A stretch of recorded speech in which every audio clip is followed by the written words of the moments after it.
भाईंकर hair cut complete कर चली घर खाइबा देखिपे भाई को साई खाली धुआं धुआं खाली पिला माने करछंती कौन पे भोजी भाई हमर ठिया के देखुछंती खाइए बोली किंतु धुआं करछंती से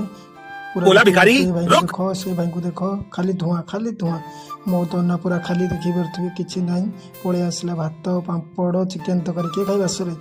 समते खिया शेष ये दुई जनकर खाया सरीनी तार रसुण भात खाऊँ से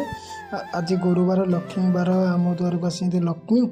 देखी पार्थ दुकान को आसला बाउंसर भाई ठिया किंतु हेयर स्टाइल करने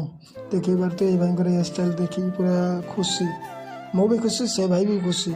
पूरा कंप्लीट होगला देखी पारे ये भाई पत्र कट हो पान पतर सरी पान पतर देखते पान पतर ए भाई छाड़ीदे उकुणी जावाई बाट